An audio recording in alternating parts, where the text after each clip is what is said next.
Excellent. So now I've been told to give a little talk for about 20-25 minutes, and then we'll start the questions and answers, the interrogation. First of all, they wanted me to talk about, suffering for millennials? Oh, happiness, that was it. So, first of all, for 15 to 35, that's not young. That's odd. But anyway, so at that age, it's nice to be able to have some fun in life. And to have that fun in life, you have to get out there and just do things. And don't worry so much what other people think about you, because they're not thinking about you at all. So you just go and do what you need to do. That is one of the first lessons I learned. Somebody told me this, and it's so true, that when you're young, from 15 to not 35, maybe 25 or 30, in that age, that you're really concerned what other people think of you. You have to be fashionable, like me. Or you have to speak the right language. You have to know all the right terms so you can be popular. But you try so hard to make other people like you. And after a while you think, oh, it's just too much suffering, just trying to make other people like me. So usually when you get to about 25, 30, or maybe older, you just do what you want to do. You don't really care so much what other people think of you. And then finally you discover that people weren't thinking about you anyway. They're only thinking about themselves, which is so true. So whenever you go and meet somebody, don't worry, what does she think of me, what does he think of me, because they're doing exactly the same. Oh, what's that person thinking about me? Just go and have a talk and discuss or whatever. And the other thing is also that when you have your own confidence, you feel good about yourself. When you feel good about yourself and happy about yourself, then you'll always be successful in life, no matter what happens to you. That was one thing which I discovered. I discovered this when I was still at university. It's an important thing to remember. Because, at those days, I wasn't a Buddhist. Actually, I was a Buddhist at that time, but I didn't know all the rules I would have to keep. So, I used to go to the pub and have some beer. And when there was the first year at Cambridge University, they had this club. It was the boat club. And they invited all the students to come and have a look, and they gave us all these very delicious wine. I must have drunk too much, because I found I'd signed up for the boat club. How did I do that? Too much sherry. So anyway, you had to go training, pulling these oars, and it was really hard work. And I was never a sporting type of person. If I played a game of soccer, it was for fun. I was not really into winning. I just want to have a good game. But when it came to racing, it was really hard work. And I was in a race one day, and we were really pulling our oars as fast as we possibly could. And the coach was on the footpath on his bicycle shouting at us. And he started shouting at me. And he said, "You're making a very ugly face." Which I was. You're pulling the oar and it's just really hard. And he said, "Smile." And at that time in my life, I was willing to try anything. and just to see if it worked. So I tried smiling. And I discovered, this is the truth, if you are pulling an oar and you smile instead of making an ugly face, it's much easier to pull that oar. You have more energy and you can go faster. It was weird, but just that change in your expression on your face changed everything. And I remember that to this day, whatever I have to do in life, I always make sure I smile when I'm doing it. Which means it's easier to do. So, even the first year I was a monk in Thailand, now this was 45 years ago, almost 46 years ago now, and being only a very junior monk, just newly ordained, when we went from one monastery to another monastery, I had to go in the back of one of these like pickup trucks, just sitting in the back. On the back of the truck in that big tray, there was a frame over the back tray over which they would hang a tarpaulin, just in case it rained so you wouldn't get wet. But the problem was, once there was that frame, the metal frame, these were all dirt roads, and those dirt roads had potholes, and when the truck hit the pothole, the truck went down and I went up. And I would hit my head, on the hard metal of the frame. Oh, that really hurt. And when I hit my head, what did I do? Did I? And I was just newly ordained monk, I was still learning, so I would swear in English, hoping that Thai monks wouldn't understand. But when they hit their head, they never swore, they laughed. I thought that was so strange. All these Thai monks are laughing when they hit their head. And I thought, what could be the reason for this? And then I thought, my first theory was they must have done this so many times in their life, they were all brain damaged by now. But no, they weren't brain damaged. There were some very smart monks there. So I couldn't understand, and so I decided to try it, do an experiment. Remember, I was a physicist when I was in Cambridge, so you try experiments. So my experiments, I determined that next time I hit my head, I won't swear, I will laugh instead. And I was waiting, I didn't have to wait long. Bang! And I laughed. And I discovered a great secret. If you hit your head and you swear, it really hurts. If you hit your head and you laugh, it hurts much less. Honestly. Do you believe me? If not, please come up here. And I'll prove it to you. But it was true that just that little bit of laughter changed the whole idea of what I was doing. And the laughter made it take away the pain, and it became much more fun, what I was up to.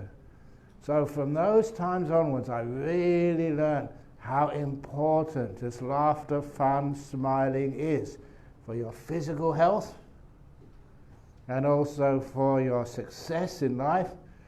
For example, suppose, just imagine, you're a boss at work and you're interviewing somebody for a promotion or a job. Who would you hire? Would you hire someone who's really miserable and just really nasty looking? Or would you hire someone who's always smiling and happy? And who would you hire?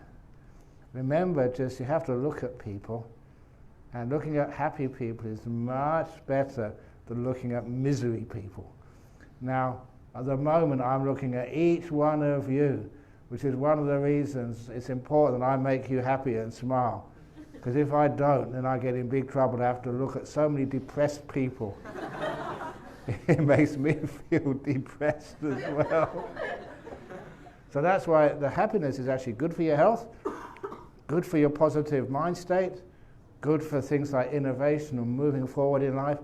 So that's one of the most important things to remember. The greatest beauty tip I can give you. You don't need to go to salon. You don't need to go to beauty parlor. All you need to do is to do what I do every morning. I do my 10 push-ups. I mentioned this earlier, I think, to the old and passing away people who came here this afternoon. That's the rest of the Buddhist Gem Fellowship. And I was telling them, every morning I do my 10 push-ups. I stand in front of the mirror, put two fingers, come on, okay, you can do it as well, come on. 2 fingers on the side of your mouth. Come on, you can do it. 1, 2, 3, 4, 5, 6, 7, 8, 9, 10. To get my smiling muscles going. And I actually did that. Because my first meditation teacher, when I was a student, told me, said, one of the problems of your meditation, he said, is you're not happy enough. It's interesting. It wasn't the fact that I wasn't trying enough. It wasn't the fact that my posture was not good. It was I wasn't smiling enough. My attitude was wrong. So it was an attitude adjustment. So he said, every morning he told me, when you go to the toilet, the WC, the bathroom, go in front of the mirror and smile at yourself. And I told my teacher, look, I'm a young man, I stay out late at night with my friends, and if I looked at myself in the morning in a mirror, I'd be shocked. I wouldn't like to, no way I could smile at myself that time in the morning. And he said, doesn't matter what you look like or how tired you are, stand in front of that mirror, look at yourself, get your 2 fingers and push up. And I tried that. And actually I did that every morning for 2 years. Every morning without missing one. Just smiling at myself every morning. That's why I developed my smile. Everything else you have to exercise. If you want to have a happy face, you have to exercise every morning. So I did that every morning for 2 years, smiling at myself in the mirror. And what I did, if I couldn't make a smile myself, I pushed my corners of my mouth up and saw this stupid student making a face at himself. And of course, I would smile, and then the person in the mirror would smile, and I would smile more. And I laughed at myself every morning for 2 years. Didn't cost anything, no drugs involved. All I needed was a mirror and 2 fingers. What a beautiful therapy to actually create happiness and energy in your life. I was studying theoretical physics. You need a lot of energy for that. So I got in there every morning, smiled at myself, and had a wonderful time during those years I was at university. Of course, eventually I did give up alcohol. And I thought, what do I want to take alcohol for? But you know, I thought I was going to lose all my friends. Because all of my friends, they took alcohol. And I decided, no, I'm going to give up. I'm a Buddhist. I want to meditate. I want to keep my rules and precepts. So I decided to give up alcohol. You know what happened? I got invited to more parties. You know why? Because they wanted somebody sober to drive everyone else home. And that was my job. So there was a lot of advantages, and I knew exactly what I was doing all the time. So peer pressure, you don't have to follow people doing stupid things, but you can actually do what you feel you want to do. And at the end of my university career, I asked my friends, I still know where they all are, roughly, meet together every now and again, but mostly they're over in UK. But all those friends I had at university, afterwards I asked them, what did you think about me being a Buddhist? I was the only Buddhist amongst them. What did you think about me going to parties and having orange juice, and everyone else had beers and stuff? And they said that we respected you. You made your choice, and you decided not to tell everybody else to do these things. It was your personal choice, and we respected that. And we actually liked having you around. Because again, I would be sober when they were doing stupid things. So that was my peer pressure. You were allowed to be different, as long as you didn't go telling other people what to do. That's what people really hated, you telling others. So that was how I became sort of a Buddhist, and how I decided to do it the way I wanted to do it when I was at university. And of course I carried on from there my whole life, deciding how I want to practice my meditation, how I want to teach the Dharma, how I want to live my monastic life, what type of monastic life I would like. And there's so many things that once you start to get some seniority in your life, you can do all sorts of amazing things. You see there's a fault somewhere, you go and fix it. That's what I did with the bhikkhunis, with the fully ordained Buddhist nuns. There were no fully ordained women in Thailand, still aren't, although actually there are, but people say they aren't. So, what do? When there's a problem, do you just complain? No. One of the sayings which I always remember, rather light a candle than complain about darkness. So, there was a problem there, so I decided, let's go and fix it. So we did ordain bhikkhunis. It took a long time to do that. It's not just a case of getting some women to say, okay, you and you, come up here and I'll shave your hair off with the name of bhikkhunis. It's much more difficult than that, but eventually we actually did it. And so that's one thing I'm really happy with. In this time of my life, I'm 68 now, so I'm really, it's about time I should retire. Do you think I can retire? No, that's unfair. No, but at this time in my life, that's one thing I'm very happy that I've done something, to help, women, in Buddhism, to make it more equal for everybody. Isn't that an important thing to do in our world? So, if there is something which is important, you go out there and do it. Don't just complain. Fix things up, which means that we have a much better world. Every person, every generation, we can always do something to break down these walls and barriers which separate people, so that we can all have a much happier, more peaceful, more harmonious life. And then you find in that quest for making a better world, that's where you get so much happiness from. Happiness is not something which is just out there, which you just drink because it's freely available. Happiness is what you make out of your life, out of your family. It's not easy, but you can make it happen. And little by little over those years, you and your friends become people who do change the world, rather than just accept the world as it is. So you do want a better world? No. Only one person wants a better world.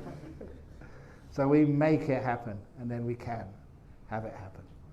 Okay, so that's almost half past now. So now is the opportunity for those questions. Okay, here we go. Come on, faster, faster, faster. You're young, you're young. Okay, so I'm back, everyone. Oh, that's the mic, baby. Hello. Yeah, the mic is up. Okay, so wasn't that amazing? No. So sudden. I suddenly just called from there. I didn't expect that. But what a speech by Ajahn Brahm. He just combined the comedy and also wisdom so well that I just couldn't get myself off the chair.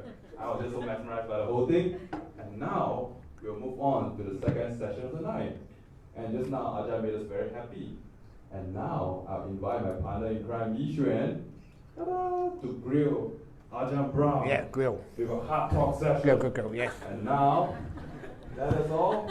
Put our hands together and welcome Sister Yixuan to take over the next session.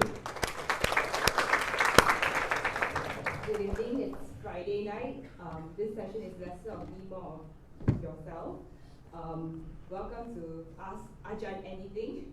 Yeah. Yep. No, not Ajahn Brahm. Ajahn Brahm. Not Ajahn anything.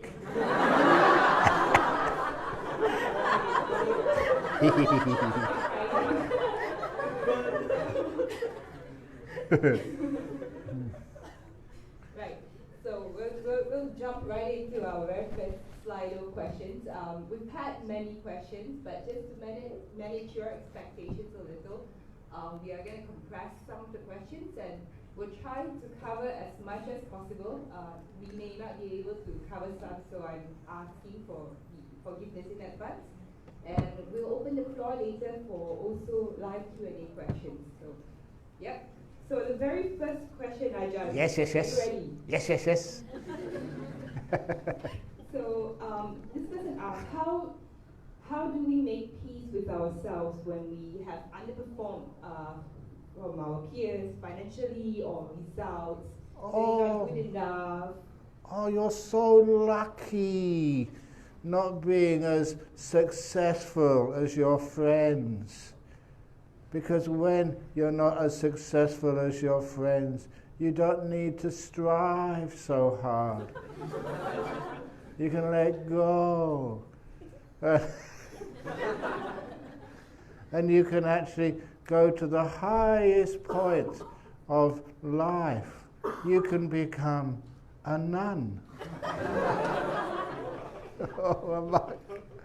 Now sometimes when people think, oh, all this striving, trying to be the best. No, and I look at all the people in this room. Half of you are below average intelligence. Of course you have to be. That's what average means. Half are above average, half have to be below average. So half of you will be below average intelligence. Which ones are they? Do you want to put your hands up?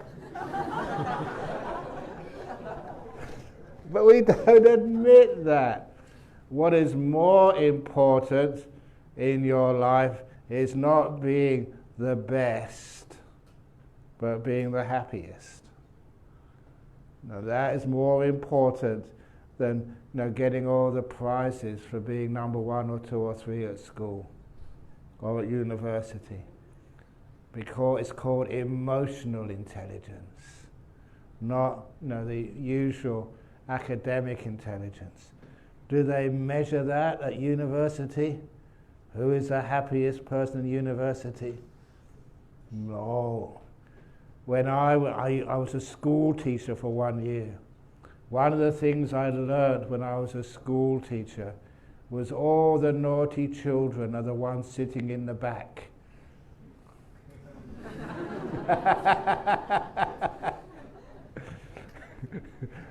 But no.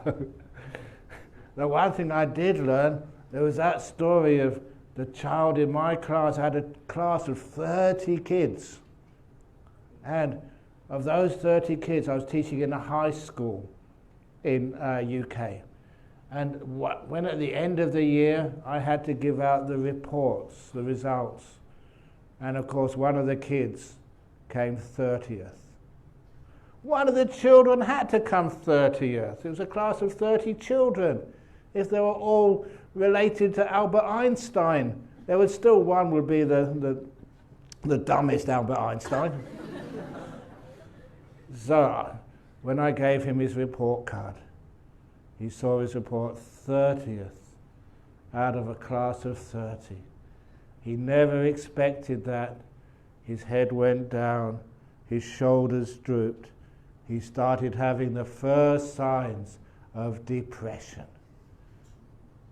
And of course, I can't let any of my kids suffer like that. So I went up to him and I taught him some Buddhism. They all knew I was a Buddhist. I taught, this was 1974. No, 1973. And I taught the whole 650 children in the morning assembly, Monday, Tuesday, Wednesday, Thursday and Friday, how to meditate. And they all followed, every one of them. It was a wonderful memory of my time as a teacher at this grammar school in Devon, in England. And anyway, I went up to this kid and I told him about the Bodhisattva. A Bodhisattva is someone who intentionally, on purpose, sacrifices their own happiness so no one else has to suffer. I said, that's you. I know you could have done much better this year. You got more intelligence than coming bottom of the class. But I think that you did this on purpose, didn't you? So no one else in this class is going to suffer what you're going to get from your parents tonight. Everyone else just thought of themselves and their own prestige, not being bottom of the class. But you took this terrible position because you are the Bodhisattva of this class. And I'm going to go to the principal after I finish talking to you, and I'm going to nominate you as the Bodhisattva of the Year prize in this school for coming bottom. And he looked up at me, his depression went. He looked at me, who's this crazy teacher who's been teaching me for the last year? But I did tell him that for a Bodhisattva, you're only allowed to take the Bodhisattva prize once while you're at school. Let somebody else take it next year. So I just made a bit of fun and games about your results. You don't have to be the best.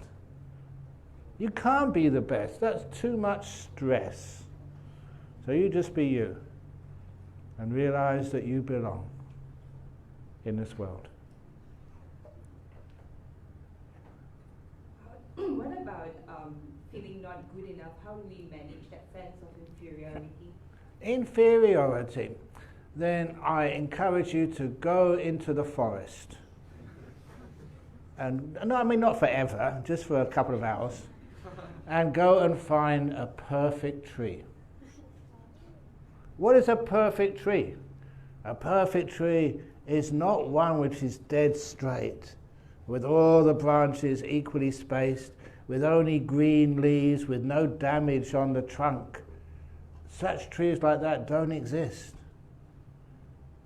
But find your favorite tree, the tree which you would like again and again and again, and you'll find that tree is all bent and crooked and twisted.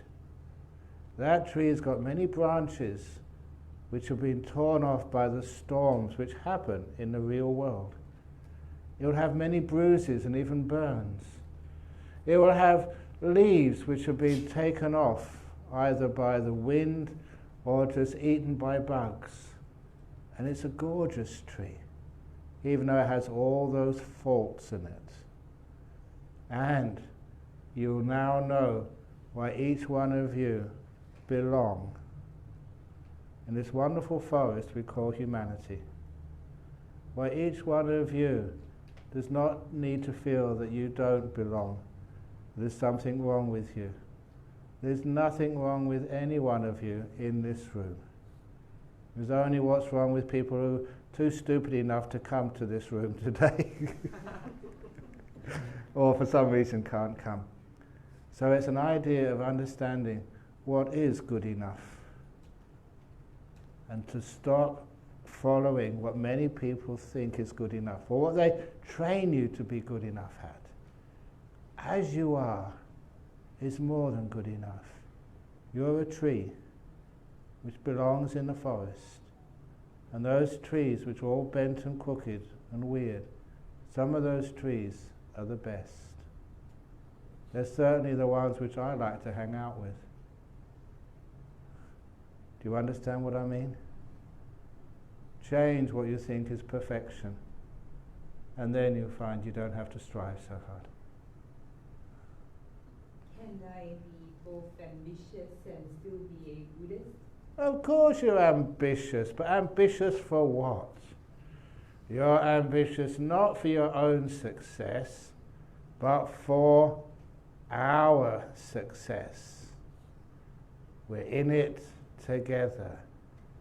To understand what I mean, I'm going to say the second time during this trip the story of when I do wedding blessings.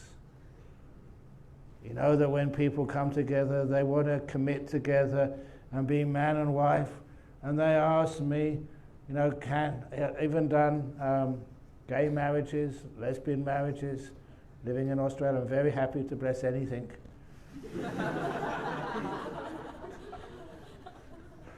Why not? People want to do that. So anyway, when I was doing the marriage blessing, I'd usually, I don't know why, usually look at the bride first of all, look her right in the eye and tell her, you are now a married woman. From this day on, you must not think of yourself. You're married now. And then I quickly look at the guy and do the same thing to him and say to him, you are now a married man, you're a husband. From this day on, you must not think of yourself. And still looking at the guy, I say, and from this day on, as a married man, you must not think of her, your wife. Not think of her at all from this day on. And quickly go to the woman, the new wife, and say the same to her. From this day on, you must not think of him, your husband. And then they look at me and they think, who is this crazy monk? And then I tell them the solution.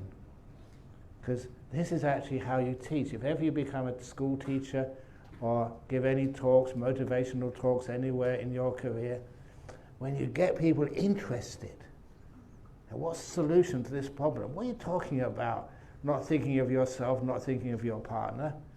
And of course the solution, the third option, which many people miss, is when you're married, you must not think of yourself or your partner. You must only think of us. You're in it together. You're a couple. Which means that, you know, you're just like an elephant.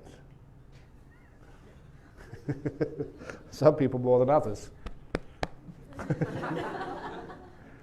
But the reason I say an elephant's got 4 legs. And they have to go in the same direction. Otherwise, the elephant falls over. So when you're a woman, single woman, you can go wherever you want. A single man goes wherever he wants. But once you get married, whoa, you're a 4-legged being. Have to go in the same direction. Now, of course, then people ask me, so, well, what about who's the front legs? Who's the back legs?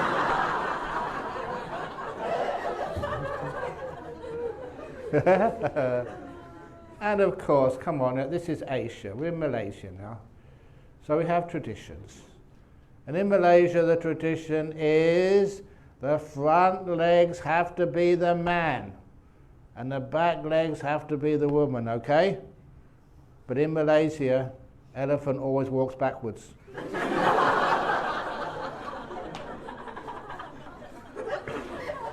Get used to it, guys.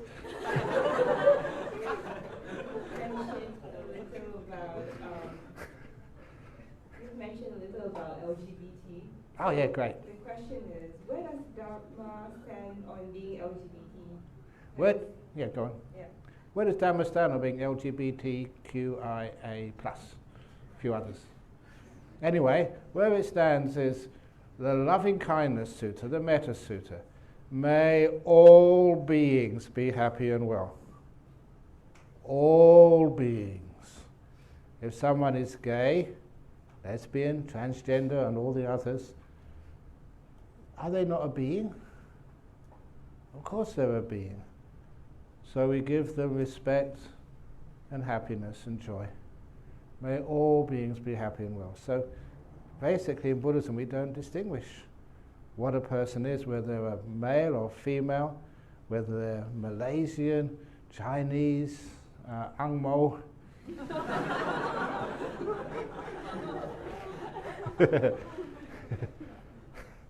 That you're a human being and welcome into our community, welcome into our family, which means that welcoming changes so much of what a person actually is. They're in the forest and the forest has so many different types of trees and every one of those trees are welcome. So basically it's not a problem.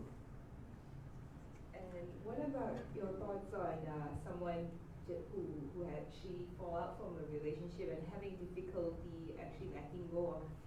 Oh yeah. Yeah, this is like relationship problems, especially the ending of relationships. Starting of relationships are great fun. You really got lots of energy, lots of joy. You found this beautiful person in your life, and whoa, and they have to pay for it.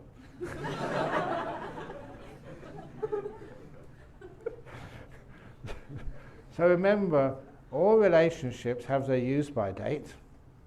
Just like you get some carton of milk. Look at the bottom there. Best before. A certain date. But sometimes but if you put it in the refrigerator, if you look after it and care for it, it can last a long time. So you have a relationship and you're talking about it doesn't work out for some reason or another. Please don't get upset. Just whoever that person was who dumped you, oh, they're so unfortunate that they dumped you. They just must be so stupid they didn't see your wonderful qualities. You're probably better rid of them. So if somebody dumps you, I was heterosexual.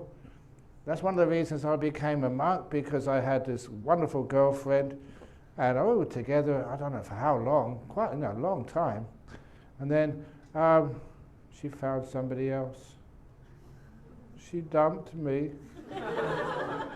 I was the one who was dumped, and that's why I became a monk.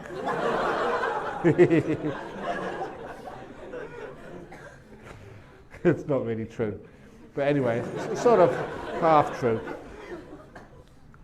But thank you so much. If you hadn't have dumped me, I might have been married and with kids and divorced. I was so lucky. But anyway, whatever happens in life, if there is sort of a breakup, just take time out with your friends just to get yourself together again, then go back in there and just see if you can find a good guy next time, or a good girl, whichever it is you're looking for, or a good in-between, or a good whatever, I don't know, it gets so complicated. But nevertheless, don't ever think there's something wrong with you. Don't ever think that that person is the only person in the world for you. This is just where you're learning, where you're growing. There's so many people, because sometimes the girls or boys, they come and talk with me about their problems because they feel embarrassed talking with their parents. They just had a bust up with their relationship, it's all gone weird, and they wondered why, and they're a lot of suffering. They don't need answers, they just need kindness. Kindness that, you're okay, it's just you're a wonderful person. And sooner or later you'll find the person out there who's the one for you, and the one who's just like you is probably also very sad and looking for somebody. And so you find each other, and then you have a wonderful life together. But when you do make mistakes, you learn from them. You learn and you grow. Of course, it's very easy when you've had a very difficult relationship breakup, and sometimes you feel just the whole world is against you, and the whole world getting up in the morning hurts. But please never put your heart in a concrete box. If you put your heart in a concrete box, this is only a simile. It means you don't feel anymore, you don't go out, you don't meet your friends. It does mean you don't get hurt, but it's also you're not alive. Remember, being alive is allowing yourself to be hurt, allowing all of those bumps and breaks of the branches on the tree, which is you, to make you a really beautiful person. That's our life. So you will get hurt, but that hurt is what will make you grow and become a beautiful person. Is the feeling of wanting to be desired wholesome? What to be desired? It's not really wholesome, it's not really bad, but it's just sometimes, look at me, am I desired? I'm a monk, I'm celibate. But I realize the most important feeling is that you feel happy with yourself. I'm happy who I am. So at least I'm at peace with me. And the way I practice that, I've shared this with many people. Every night when I go to bed, sometimes I go to bed in some weird places, different places every time. And tonight, the last night I was here in the BGF, and tonight here in the BGF, the next night BGF, but then over to Penang. But I always, when I go to bed at night, before I sort of close my eyes, just after I close my eyes, I wish myself a good night. Have a wonderful night's sleep, Ajahn Brahm. Done a good job, have a good night. See you in the morning. I wish myself good night. And when I wake up in the morning, good morning, Ajahn Brahm, nice to see you again. Have a wonderful day. And I do that because there's no one else who's going to do that for me. I'm a celibate monk. I don't have a wife or boyfriend or any friend, except all of you, which is wonderful, having so many friends. But I always wish myself a good night's sleep. I wish myself, good morning, me. Have a wonderful day. So I've got this wonderful friend who's me.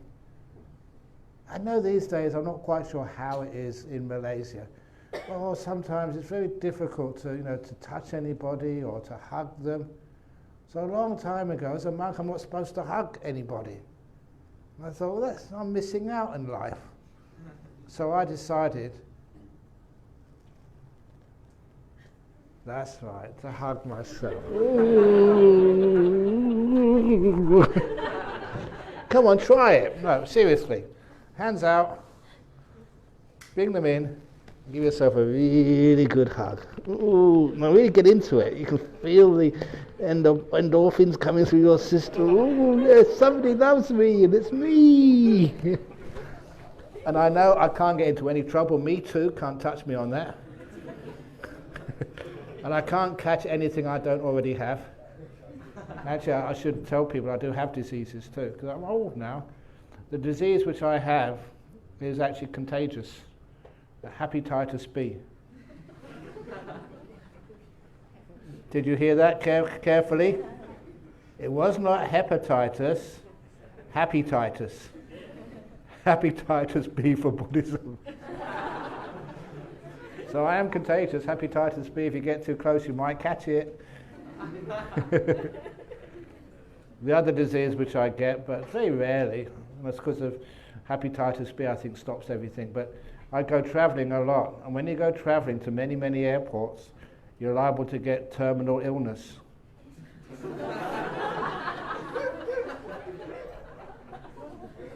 So I'm terminally ill. Okay. Right. Move on to Yeah, okay, the real stories instead of jokes.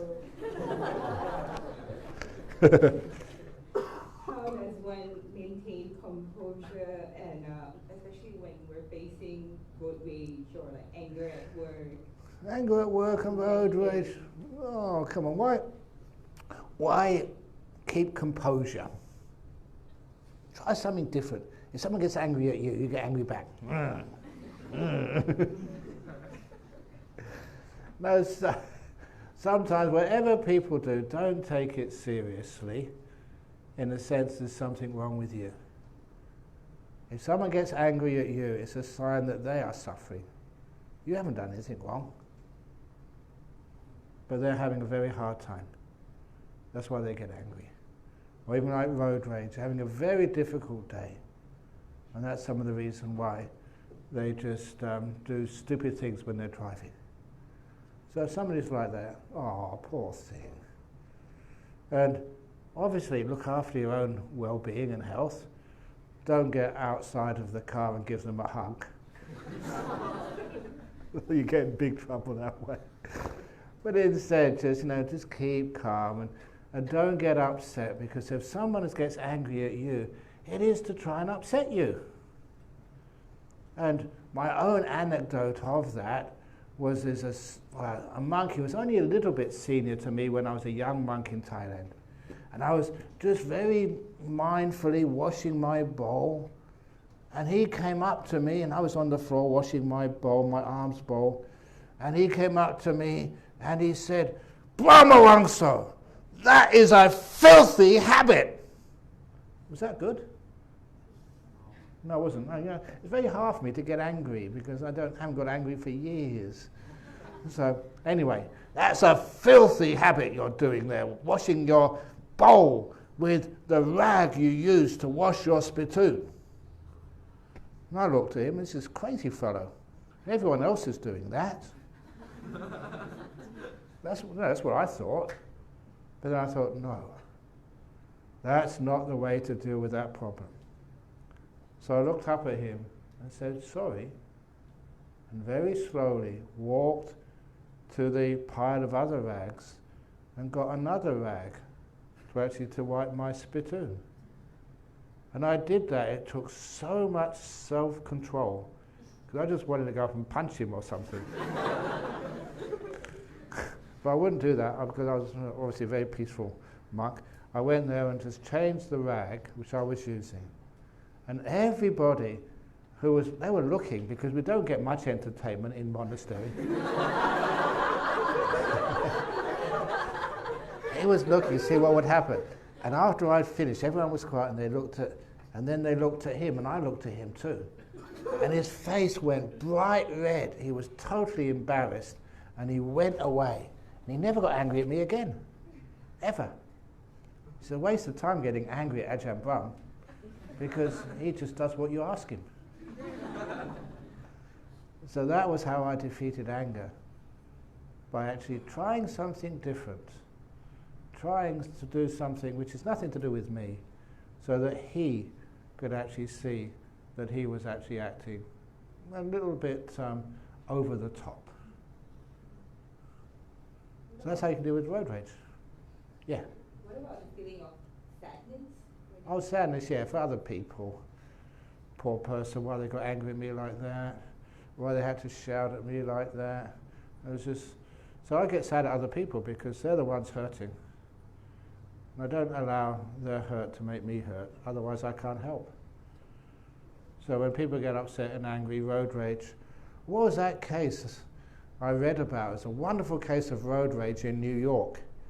And I don't know who did what to whom, but they were chasing each other down the streets of New York, and they came to the big intersection, and one of the drivers, the one who's really upset, jumped out of his car, went to the other car, started banging on the window, trying to get in the car, but then the lights changed in time and the fellow could drive off.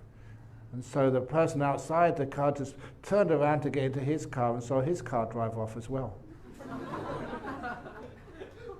He'd left the door open, the keys in the engine was still working, was still running, and a street kid in New York had just seen, oh, this guy is crazy, he's left the door open, the keys in the ignition, so he just got in there and stole his car for him. And this person had road rage. He lost his car. I think it's sort of like a karmic lesson there somewhere. Because when you're angry and upset at somebody else, you're not really watching the most important part of your life.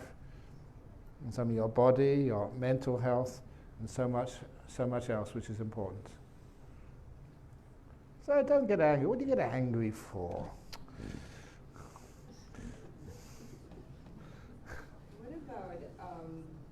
What is the ultimate purpose of life?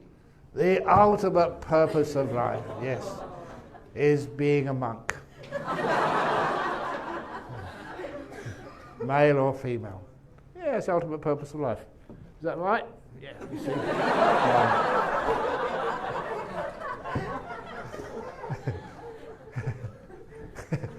No, the ultimate purpose of life, finding your meaning in life. Oh, you go to many, many places finding that meaning. But to make other people happy is what makes you happy. And so, years and years and years ago, I was with another monk, and this is a very interesting story, because I was getting really bored. He was teaching a meditation retreat, and I was the attendant looking after the senior monk.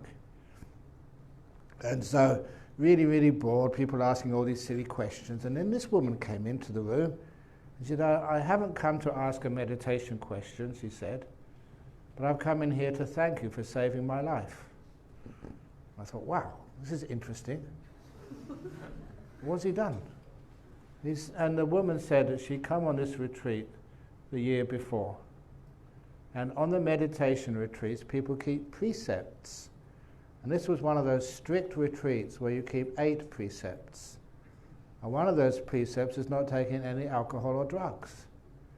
And this was her first meditation retreat, and she thought no drugs meant no drugs at all, not even the drugs her doctor was prescribing for her. Because when she was at university, she got a little depressed, and in those days, this was like 40 years ago, the doctor prescribed Valium. They were giving that away. This was in UK. They were giving that away like it was sweets. And so she became addicted to this, what was it, antidepressant, or what would you call it? But anyway, it just really dulls you down, the Valium. And so she became addicted to it. And when she went on this retreat, she thought, oh my goodness, I'm not allowed to take my pills. Because it was a meditation retreat and people weren't talking, and it was a very peaceful place on the coast of Scotland, she managed it no problem at all. But then she thought, I feel so much better only after 8 days, 9 days without Valium. Maybe I'll carry on not taking it. But the problem was she had to go from this beautiful, calm, peaceful countryside meditation retreat back home. And she said that almost killed her. It was so difficult going through, I think, the main station in Glasgow to change trains to get home. And once she got home, she said she spent the next month just sitting in an armchair, mostly, waiting for the effects of that drug to wear off from her body. But of course, it did wear off. All the things she learned in the meditation retreat, this too will pass. Just now let go. Open the door of your heart to the various feelings which will come up in your body and mind during this cold turkey, as they call it. And she became free from this drug. And she said it was like she'd been living in a fog, in a mist for about 3 or 4 years.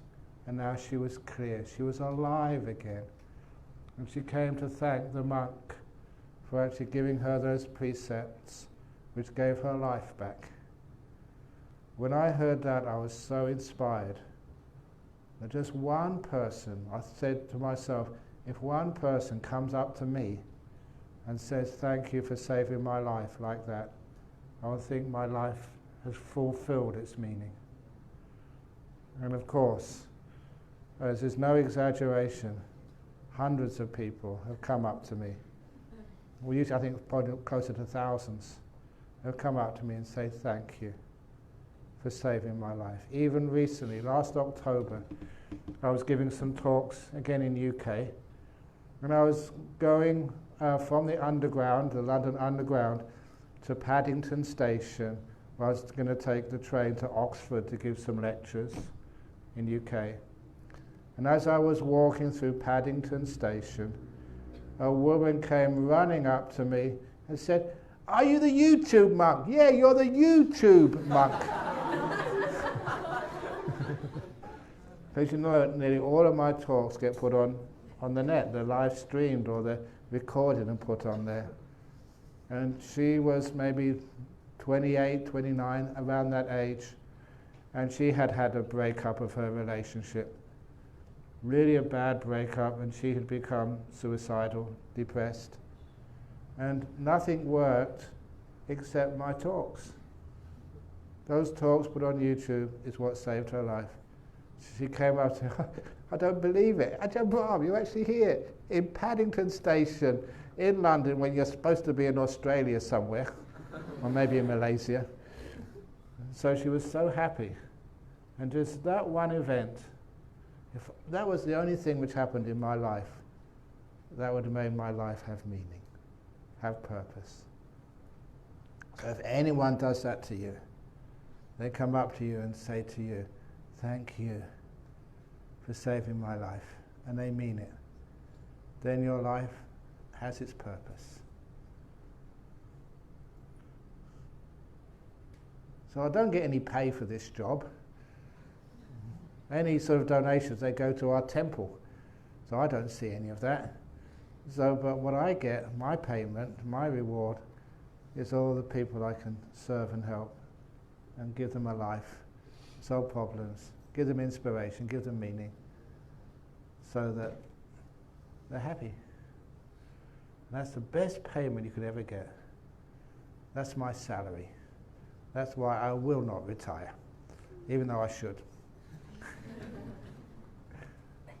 What's your advice on how to stay a Buddhist youth group? Because year after year, many societies actually have been struggling to maintain a group.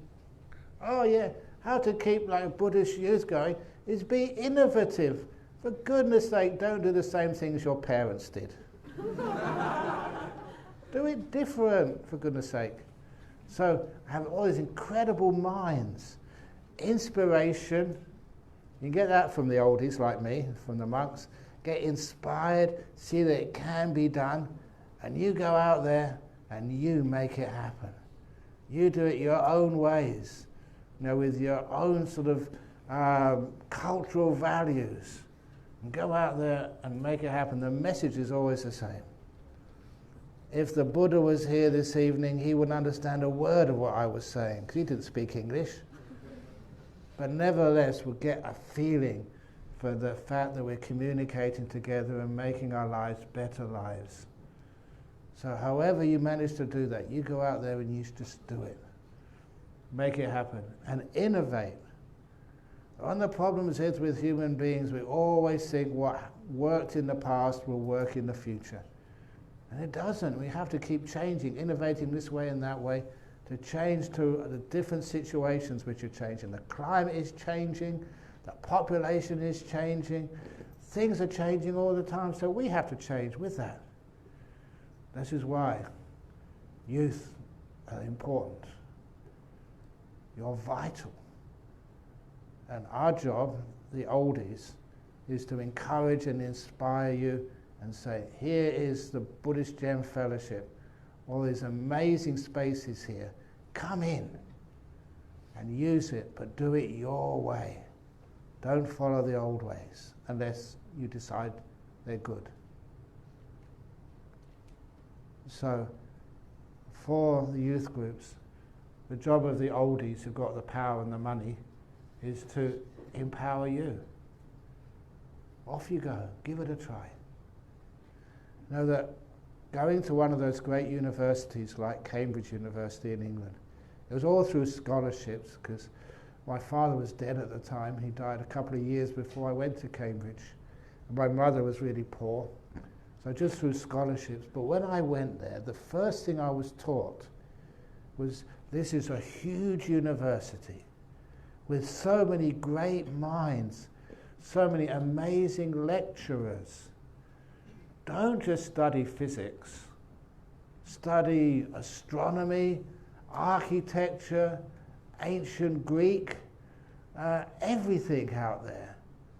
Find places where there's good lecturers and just grow your mind.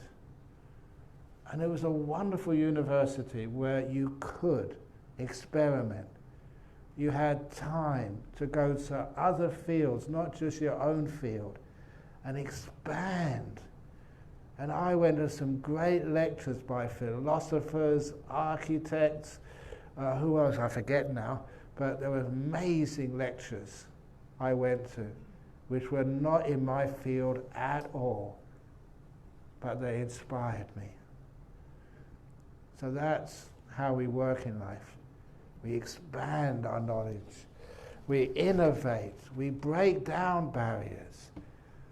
Some of those things, I'd wasted a lot of time. There's not very good talks at all. But some of them were great talks. And about 5 or 6 really awful talks I didn't mind, as long as that 1 in 6 was inspiring. So that's how I grew. And that's you can feel the positive energy in that. Go out there and give it a try. even in the laboratories. If you had an idea, give it a try, see if it works. And out of 100 ideas, 99 would be wrong. 99 wouldn't work at all. But the one which did work, that's where you get a Nobel Prize. This was big stuff. So this is actually where I was so encouraged. I never got a Nobel Prize. I did get a Nobel Peace Prize for being peaceful. But no, not a Nobel Prize. Taking one final Slido question before we move on to the floor. I'm reading this off from this one. He says that my dad fell ill, bedridden, and it's overwhelming as I took over his business besides taking care of him. My closest family members do not help. Are they selfish? Yeah, closest family members don't help. Are they selfish? Probably that they're selfish. But you're running the business. Hopefully, if you're running the business, you have some control of the money. If you have some control of the money, just obviously hire some people to also help the father. People to cook and clean and even to give massage or something or some other therapy for him. So you're not just looking after the father and the business and having no time for yourself. Because if you get worn out, if you get stressed out and depleted in your energies, of course you won't run that business well at all. It's called stress. And here we are. How do we overcome stress? This is Ajahn Brahm's excuse to have a glass of water. And also to tell you how easy it is to overcome stress in life. And this actually came from me. I invented this simile. How heavy is this glass of water or cup of water? How heavy is it? The longer I hold it, the heavier it feels. I'm not talking about how many grams or ounces this is. How does it feel? It's starting to feel heavy now. So my arm is starting to ache. So what should I do? Put it down and rest for a minute. So easy to do. Just put it down and rest for a minute. And when I pick it up, you can try this yourself at home if you like, it works. After you put it down for a minute, you pick it up again. Yeah, it actually feels much lighter. And I can carry it now for longer without any aches or pains. That is the way to deal with stress in life. Stress has got nothing to do with how heavy the cup you are holding is. It has nothing to do with how much work you have to do in your life. Whether it's working, looking after your father's business, your other things in life, that is not what stress is about. Stress is when you do get tired, you don't have the confidence or the means to put down the burden and relax. Then people say, but we haven't got time. It's difficult running a business. Ajahn Brahm, you don't know, you're a monk. And I say, hang on. I have many businesses. I was the abbot of Bodhinyana Monastery in Perth. I look after the Dharma Nuns Monastery. That's 583 acres. I also have 2 new monasteries I'm supposed to be running. One in Albany, one in Kelmscott. This is all in Western Australia. Looking after our city centre, Dhammaloka City Centre, where many of the talks which I give there are streamed and save people's lives. I've also got the Buddhist Society of Victoria. I'm their spiritual advisor, but also the main fundraiser. They're building a big monastery down there, Newbury Buddhist Monastery, quite a few $1 million. I'm involved in that. And also over in Singapore, the Brahm Center in Singapore, as well as Bodhinyana Foundation in Singapore. Both are really active. The Brahm Center over in Colombo, and also our Ehipasiko Foundation. That's where all the books which I write and translated into Indonesian, into Bahasa. They're very, very popular. A lady came the other day, my books, even in Croatia, have been #1 on the bestseller list for the spiritual things for quite a few years, apparently. Also, starting a nuns monastery in UK. Wow! It's I have so many responses. Do I look stressed out? Of course not. Because I know when the time is to put things down and rest. And then when I go to work and check in my little tablet there, I'm clear-minded. So therefore I can do things quickly and make good decisions fast because I'm rested. But if you're tired, you find you make too many mistakes. Even when you type, you can't think of the right word. You can't innovate.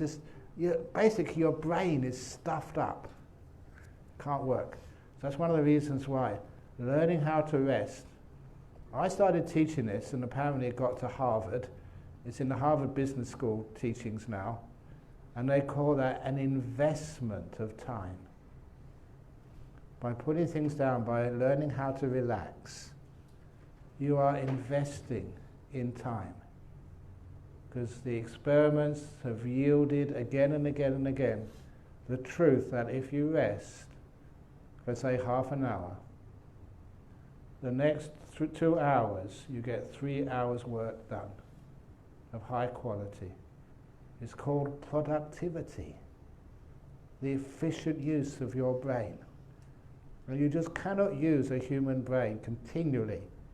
It just stops working after a couple of hours, 3 hours, 4 hours. But if you rest it, then afterwards it's at full capacity and you can really work it hard. When you get tired, rest again. That is called an investment of time. That's how you do become productive and you do become a high achiever. Just like Ajahn Brahm, with all his franchises all over the world. Mac Brahms. Okay. Uh-oh. Okay, go, whatever. So we'll go on. Basically, now we're going to have live Q&A. So if you have any burning questions, you want to direct it to Ajahn Brahm directly, yes. You can actually raise your hand. The mic rather will run to you. Yes, over there. Faster. Yeah. One question per person? Yeah. Yes. Hi. Hi, that's the question. Yes, next please. Thank you very much for sharing, and I think I will definitely practice my 10 push-ups every single morning. Very good. And so my question is, how do you differentiate between having to something that you say you want, do what we want to do, then but how do you differentiate things that you want to do or things that you have to do? Oh yeah. So some things you don't like to do, but whether should you continue doing it or? Of course, you continue doing it. So all the things I have to do, all the things I don't want to do, I've spent a lot of time learning how to meditate. I love my meditation, but I don't get much chance to do it sometimes. Instead I have to have my photograph taken and sign books. All those books out there, I have to sign them for you afterwards if you buy one. And then we thought, it takes too long. Why don't we be efficient? So on some of the books, we put a signature already in the book when it was published. Pre-signed, already finished. You know what happened? No, we want a fresh one. So, okay, now what can we do? That was taking too long. So, thumbprint. That was very fast, I thought. Everyone came and got a thumbprint, then they all went around and queued up again for a real signature.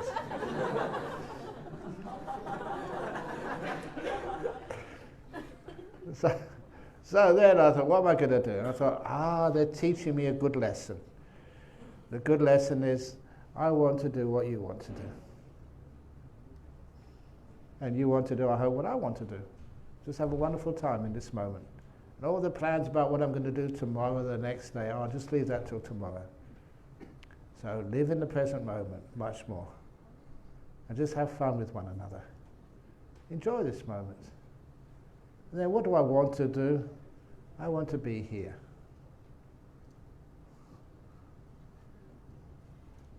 And you know, I am here.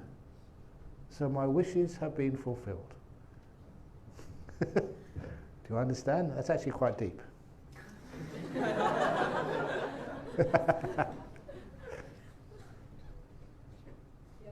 introduce yourself and stand up.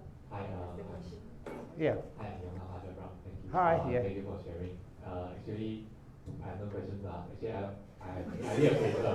Yes, Can you yeah. say something back to Bodhinyana Street, because I keep listening to the podcast that you guys put up.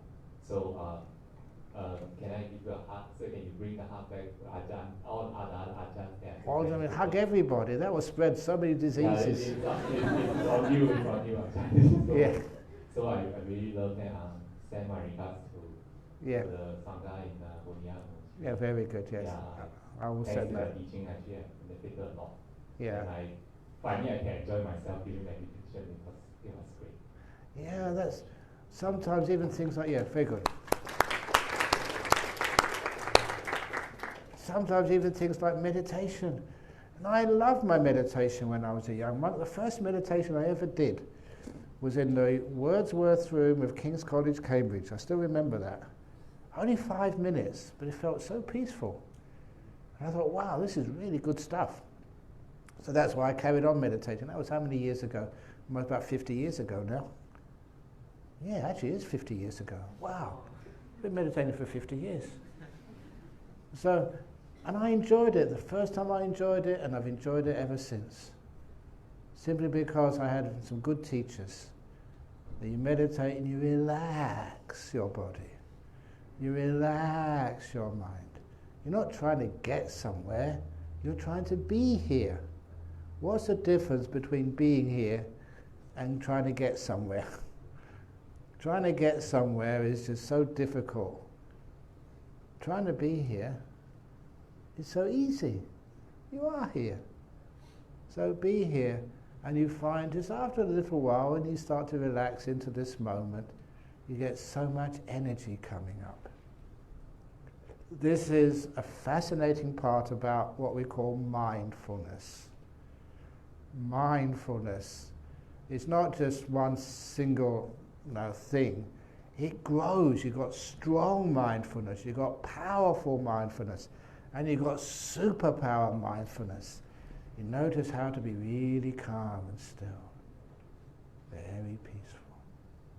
The mind is not thinking, it's just there. And if you stay like that for long enough, wow, the energies start to build and build. And mindfulness gets really, really strong.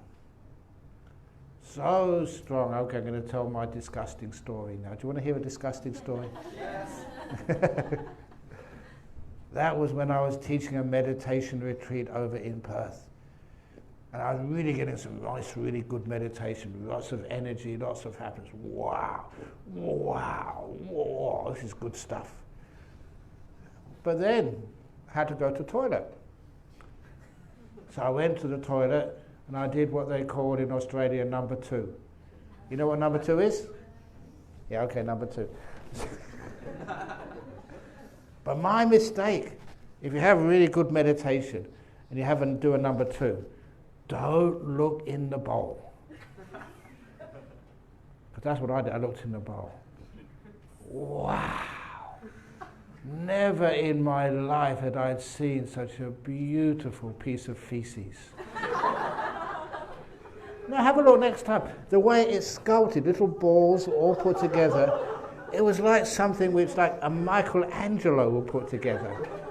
You know, the way that the shapes interacted, you know, the space and it was amazing. And then the colours, it's not just brown. You've got all the different shades of brown, all interacting together. And then I followed that up with the aroma. And that was really rich and deep. It was speaking of life itself.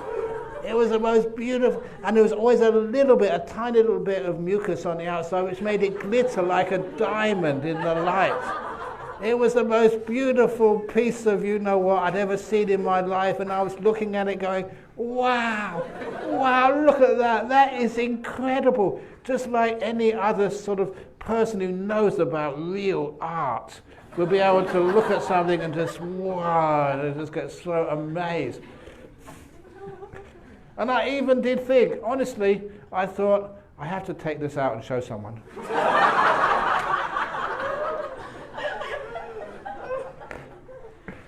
But I was a monk.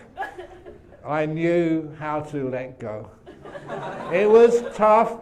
It was one of the most difficult acts of renunciation I've ever done. I no, I can't do it. You have to, Ajahn Brahm. I put my hand on the little button. No, I can't.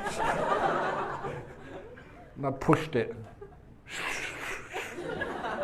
And the most beautiful piece of you-know-what went out of my life forever. It was so sad. No, it wasn't sad. But it was actually true. That's what it's like. And if you can, that's superpower mindfulness. Everything looks incredibly beautiful and fragrant and wonderful. That's what happens when your mind gets very powerful in stillness. It gets so energized.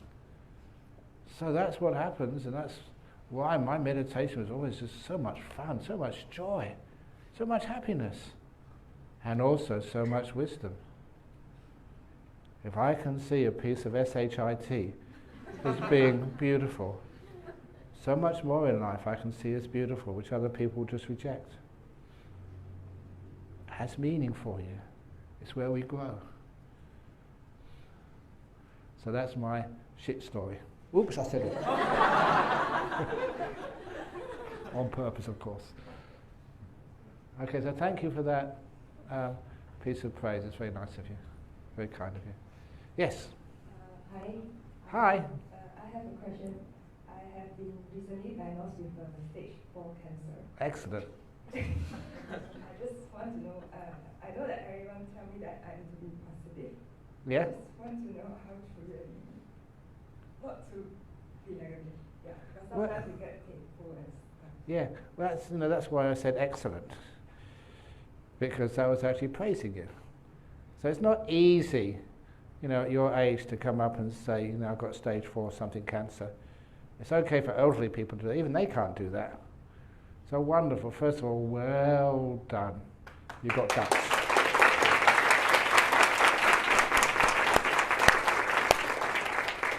And number 2, I still remember, this is many years ago, I was being driven from, I think, Taiping over up to Penang. And in the car there was this oncologist. And this oncologist, he said, I'm about to retire. So I think just another couple of months left. He says, now, I remember she's saying this to me, now I can tell who's going to survive the cancer. She was an oncologist, a specialist. When they come into my room. And I think 95%, she said, certainty. And I don't look at their biopsies, I don't look at their the progress of the disease. Stage 1, 2, 3, 4, I don't even care about. Just their attitude. If they have a very good attitude, it's not something which you can fake to a specialist. You really do have a very positive, forward-looking, accepting, happy attitude. They said, they're the ones who are going to pull through. And after you do pull through, then something amazing happens next. You can say this, and so many, I've never had cancer, I've always been a terminal illness, but not other cancers. I was going through KLIA and Changi Airport and Heathrow, but you'll be able to say, so many people have said to me, it was the best thing that ever happened to you. And when I first heard that, I thought, this is crazy.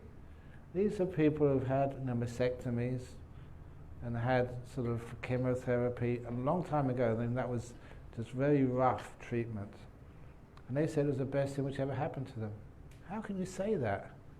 And so many told me that, and they told me why. It changed the whole way they look at their lives. It's almost like fast track.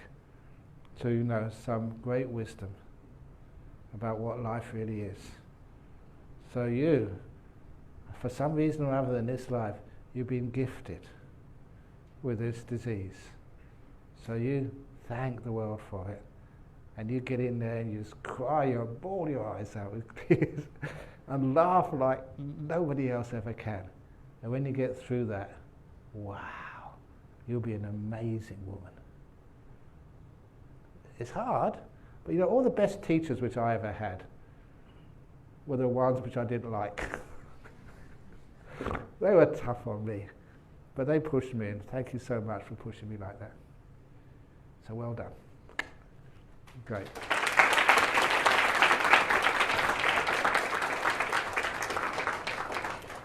What type of cancer do you have, by the way? Colon cancer. Oh, that's easy. You don't need a colon.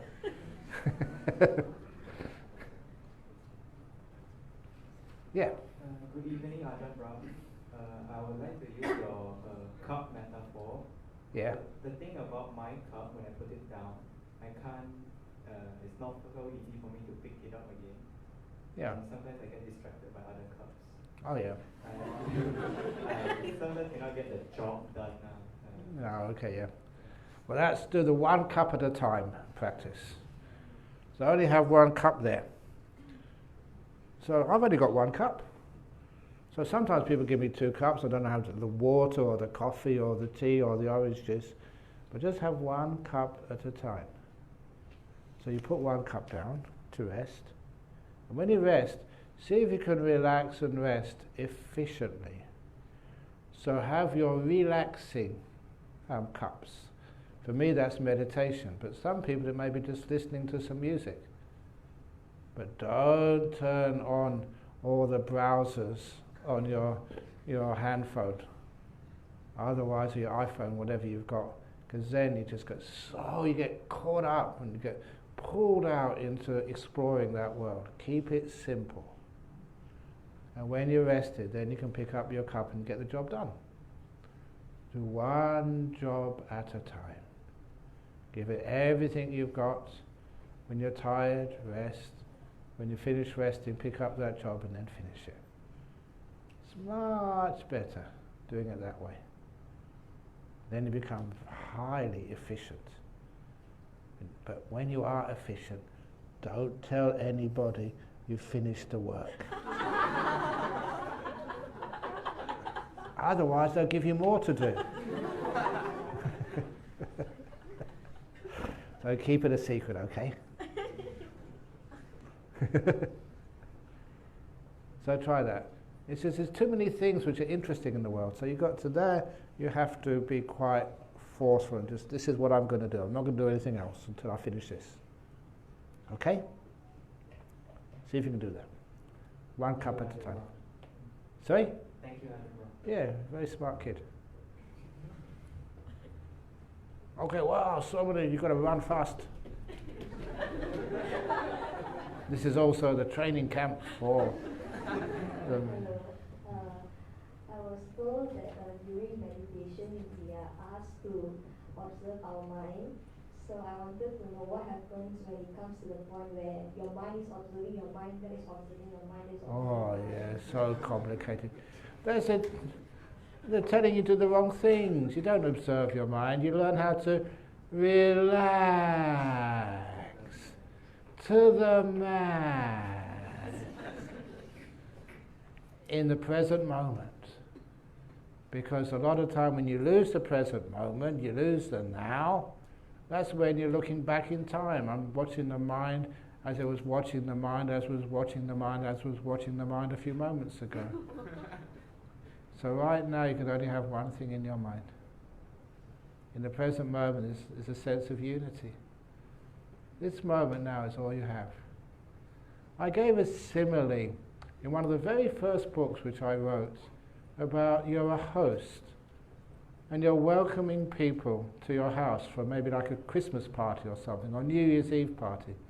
You're standing there, welcome Mr. Jones, welcome Mr. Smith. You cannot have a conversation with any of your guests. If you do, you'll miss the person coming in after them. And that's like welcoming every present moment which comes into your mind.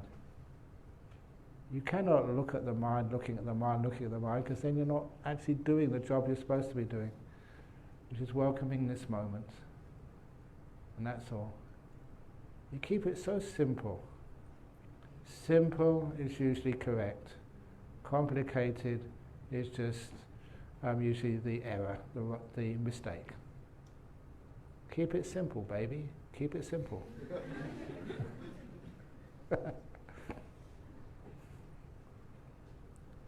Next one. Very good. I like that. Yes. Hi, Ajahn Brahm. Hi. I just want to know what's your advice on how to handle difficult people in life, especially at the workplace. Difficult people in the workplace. In the workplace, people are always trying to succeed. They've got so many things they need to do, and you are like one of their computers. They try and log into you, make you do this, make you do that.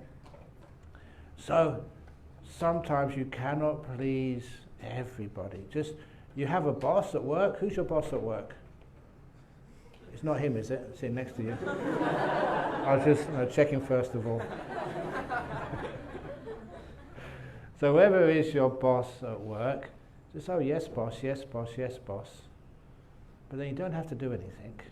I need you to do this. Oh yes boss. And all you're saying is, I've heard you boss, but I can only do so much. And you do what you need to do, and don't think too much about what your boss wants. He gives you the input, but he doesn't control you. You're the one who decides what you need to do. And if you've been working in that place a long time and you want to influence your boss, it's very easy to do using Buddhist psychology. This is sneaky stuff. Because when I first went to Australia, I wasn't the abbot, I was a number 2 monk. And the head monk, he wanted to control everything. So when I said any good idea to him, he'd say, no, that won't work. So I tried Buddhist psychology. I wanted to build a hut, a monk's hut. And I said, no, we should build a hut on the hill over there. He said, no, stupid idea, it won't work, no. I never argued with him. I was quiet. I waited for about 2 weeks, because in 2 weeks he would forget what I'd said. And then I'd say again, why don't we build a hut on the hill over there? No, it's stupid, it won't work. Okay. I will never argue with him again. What I was doing, I was planting the idea in his head. And it's amazing how well it worked.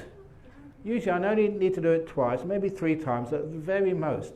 And then I'd be walking with him, and he'd say, I've been thinking we should build a hut over there on the hill.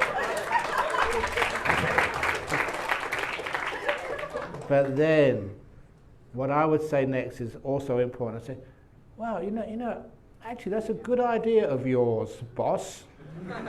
I think that might work, because a boss, it has to be his idea. You know whose idea it really was? It was your idea. But that's actually how you get your ideas. You put them inside a person. You don't argue. That's a mistake people make. They keep arguing. You just put the idea in there. It's in their head. Let it work its way around their system. And then it becomes their idea. And then they say, you say, oh, that's an amazing idea of yours. Yeah, I think that might work. You know whose idea it was all along. And that's how to use sneaky Buddhist psychology to get your own way. So try that with your boss and try that with him as well. Yeah, over here. Come on, faster. I have one question about karma, and I wanted to ask whether is it possible as a child, can I unwind my parents' bad karma? You can't really unwind somebody else's bad karma, but what you can do is you can somehow lessen their bad karma, just weaken it, so they don't react to it so much, and they don't worry about it so much. So, people make mistakes in life. So when you make mistakes in life, we acknowledge the mistakes, we forgive them, and we learn from mistakes. We never think that a mistake is some personal failure, that there's something terribly wrong with you. I make many, many mistakes in life, and I like talking about the mistakes I make in life. One of those mistakes recently, I was called to do some emergency chanting in the ICU of a big hospital in Perth. There was a gentleman in there, he's a Chinese gentleman, his family had come from overseas because he was really in a bad shape. He was in the intensive care unit. They said, he's dying, please do something, Ajahn Brahm. And so I went in there and I chanted and I chanted, I meditated. It worked. He came out of the coma while I was there and he started the path to recovery. It's amazing, a miracle almost. And that is when I got into big trouble. I made a big mistake because they told me afterwards they'd come all the way from Malaysia, Hong Kong, Taiwan, mainland China. They come there because he was dying, and they came there, they'd already arranged the funeral service. They'd taken time off work, and they said, we didn't want you to chant so he got better. We wanted you to do the chant so he had a peaceful death.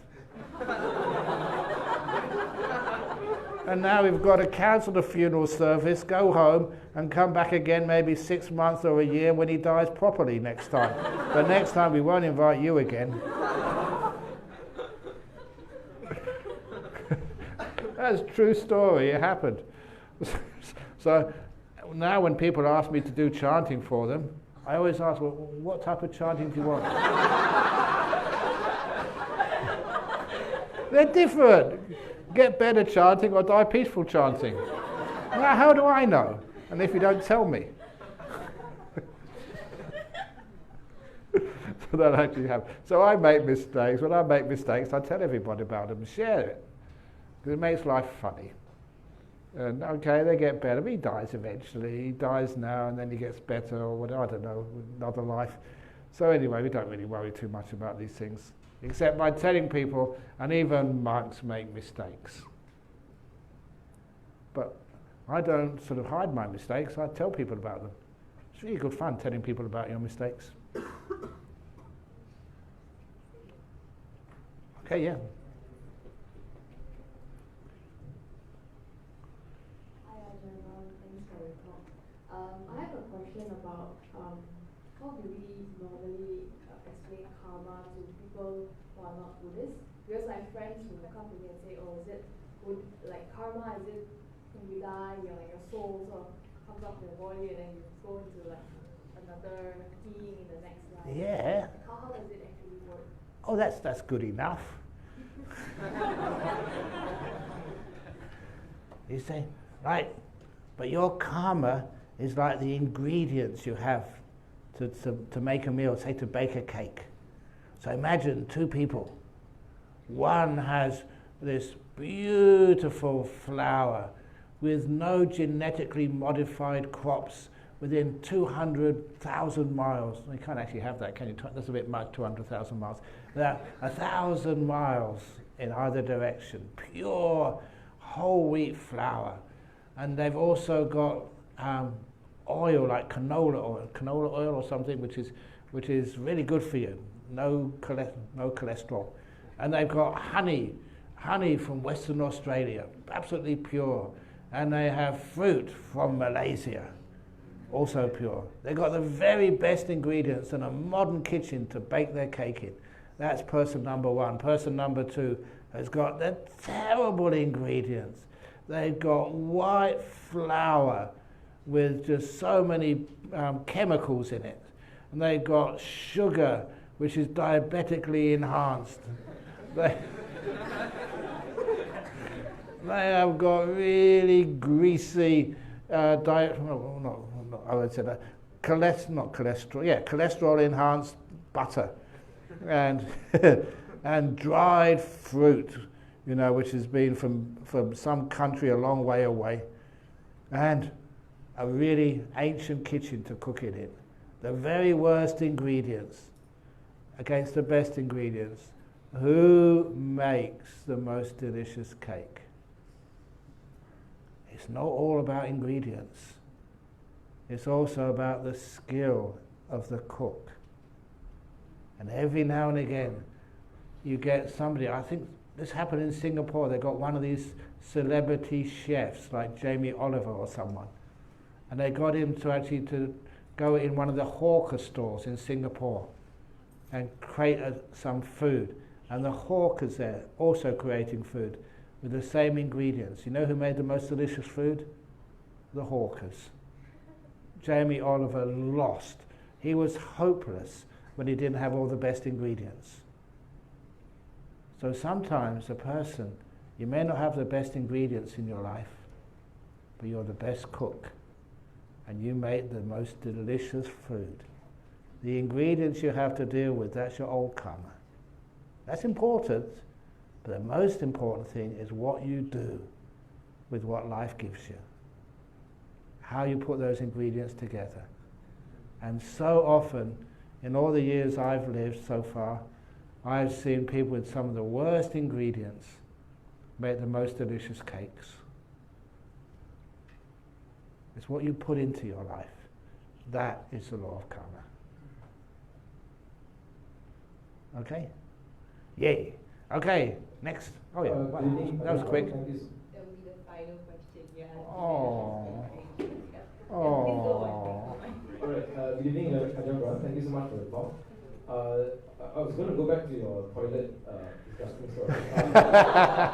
So that story strikes me as a bit perplexing because I understand in the Dharma there's like meditation on the repulsiveness of the body, repulsiveness of food, and in fact it is part of mindfulness practice to examine the repulsiveness or the non-attractiveness of the 32 parts of the body. Yeah. And so I don't know, how do you it seems to me that there's some sort or some level of wrong view in viewing something non-attractive as beautiful. In fact, the Buddha talked about this, right? Like wrong view to view what's impermanent as permanent, what's non-attractive as beautiful. And so, how do you reconcile that with the teachings of Buddha? Are there two types of meditation? No, just meditation makes you peaceful, makes you wise. The difference here is when the Buddha was saying, this is Sariputta's description of delusion. What is suffering you take to be happiness, what is happiness to be suffering. And what is permanent to be impermanent, what is impermanent to be permanent, and what is non-self to be a self, what is a self to be a non-self. Those are the three things. But when it comes here, we're just seeing the beauty. This is what we add on to things. You can put beauty anywhere. And beauty doesn't lie in the object. Beauty lies in how you look at the object. And this is one thing when the mind becomes peaceful and powerful, everything becomes beautiful. How can you, as it says in, say, Anapanasati Sutta, when you're watching the breath, how can you watch the breath with so much bliss and happiness and joy? And you're supposed to do that. It's the trainings which the Buddha advised you to do. How can you do this? Because it's what the mind adds onto these things. Gives this beautiful happiness. How can a person, how can the Buddha have, after his enlightenment, being able to stand with his eyes open, gazing at the Bodhi tree for 7 days? People say that's impossible. No, it's not. That's possible. As a monk, you've seen some weird things in your life, that's fascinating, the weird stuff. And one of those weird things, this was not me, but this is a fellow monk. There was another monk who was teaching a retreat in Sydney. And usually a 9-day retreat, and they started off at 7:30 after the orientation talk by somebody else, meditate for half an hour, and then give the first talk from 8 till 9. First day, Friday evening. But after half an hour, the monk never came out from his meditation. Carried on meditating. And they all went to bed. He was there in the morning, hadn't moved. He didn't move for 8 days. didn't eat, didn't go to the toilet, just sat there, just like a Buddha statue. And after 8 days he came out of his meditation. The first thing, blissed out, he said, sorry, I'm terribly sorry, I haven't given you any talks. And all the people there said, no, sadhu, that's amazing to see someone actually do that in today's world. Amazing. But he said, and I know this, that you should not do that. Whenever you are in a very peaceful meditation, you can make a resolution. I'll come out after half an hour, come out after 2 hours, or whatever. He forgot to make that resolution. There's some weird stuff which happens. Once you understand how it all fits into the power of the mind. And to be able to see such things as anatta, non-self, you need that powerful mind. So powerful it's fearless. You can see deeply into things which shock you, like seeing a piece of shit to be so beautiful. That's weird, but it's true. That's what the mind can do. So here you see the power of the mind. And cancers, zap. You can zap them away. As Ajahn Chah told me how most of the monks in his era would all get typhus, would get malaria fever.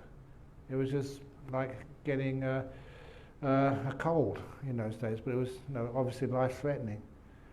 And he told me that once when he was having a malaria, he got a bit fed up with having malaria all the time. So he decided to go, instead of trying to get rid of it, to go right into it. Go right to its very, very, very, very center. And this is important for each one of you. If you do ever do meditation, always go into the center of things. Go in. Don't ever go on to the next thing or try and get rid of things. Always go into it. He got right into the center of this really heavy fever.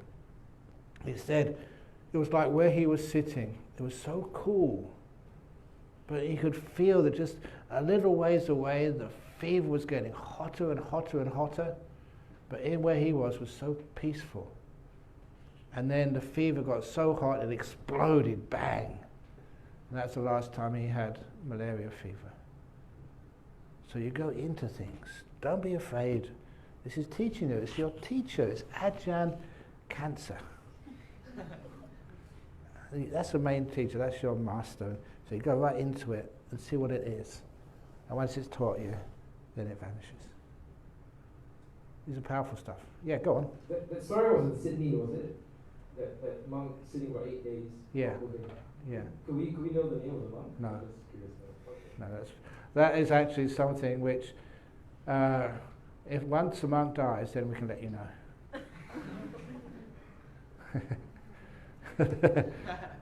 That's the truth, because we try and keep all these things sort of, it's a bit secret. Otherwise, you get Thank you for all your questions. With that, we'll conclude the Q&A session. Thank you, Ajahn Brahm, for sharing the Dharma. Cheers. Can we allow you to have together? Sad. Not good enough. Come on. Give it everything you've got. You can do it with me. Sadhu. Sadhu. Big one. Sadhu. Doesn't that feel more fun? Yeah, exactly. I'll hand the floor to brothers in help. I'm back. So later on, at the very end of our session tonight, so we'll have a photo and also signature session with Ajahn Brahm. So later on, we'll put up a table over here so you can take a picture, but you need to line up in an organized manner. Yeah, organized manner. Yeah. So as for the female, so you need to try to keep a distance from Ajahn Brahm as a show of respect. And also, now I would like to take the opportunity to invite the representative from Buddhist Jam Fellowship Youth Connection to share about the upcoming Inkova Dharma camp. So, maybe invite Sister Hui to come over here. But before that, we'll have the slides roll up first. And let us give a round of applause to Sister Hui. Woohoo! Thank you very much again, Very Ajahn good. Brahm.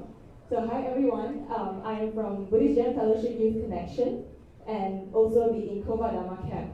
May I get a show of hands how many Inkovarians or ex-Inkovarians are there in the house? Make some noise! Great to see all of you guys here. I went there once. Yeah. I went to teach there once, years ago.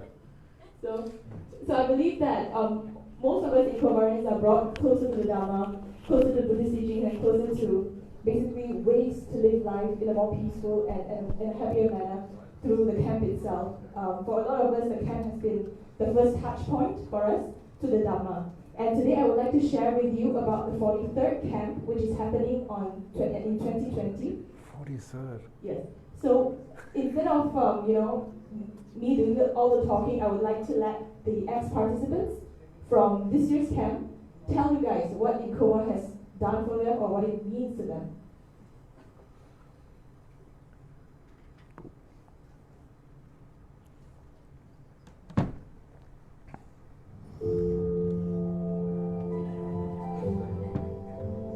First and foremost, it's actually my first Inkova. This is my first time. So when people is the worst part of my life.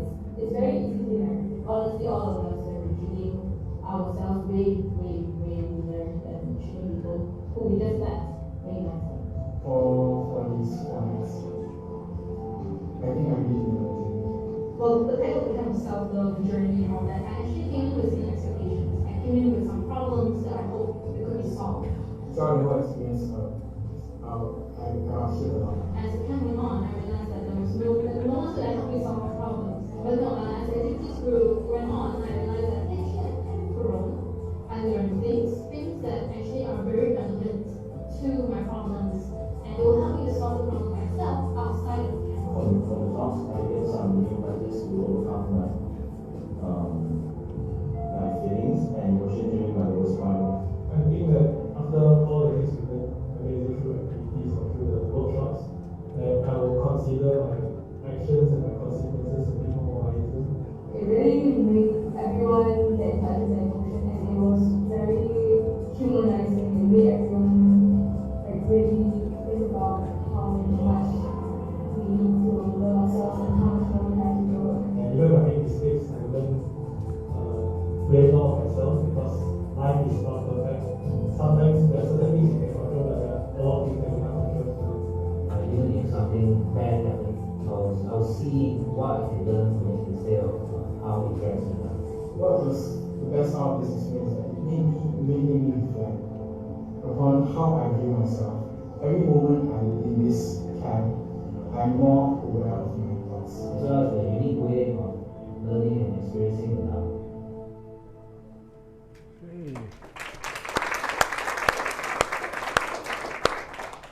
So that was what our participants have to say about Inkova Dharma Camp.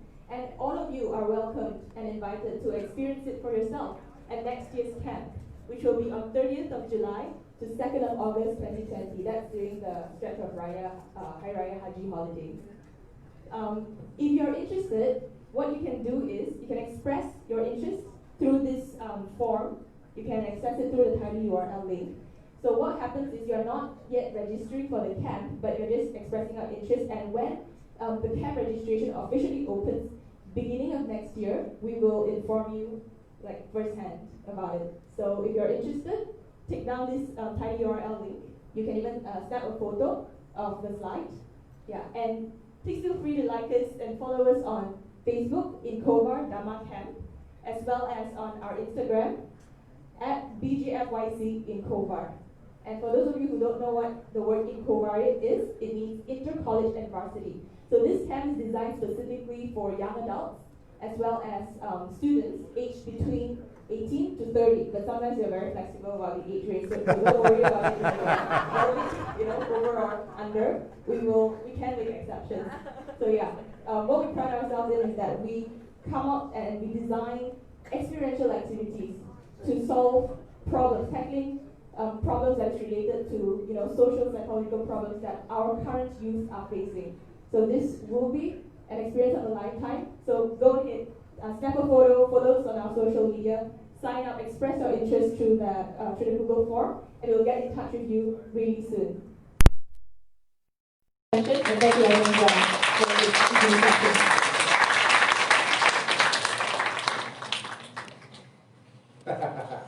Alright, thank you Sister Kerwin for sharing about BGF in Kowa Dharma Camp. And besides that, we also have donation boxes put outside of this room and also downstairs. So it will be a good opportunity for you to contribute some dana as to support BGF's future Dharma Duta activities. And with that, I also like to thank all of you for joining us here at BGF for this meritorious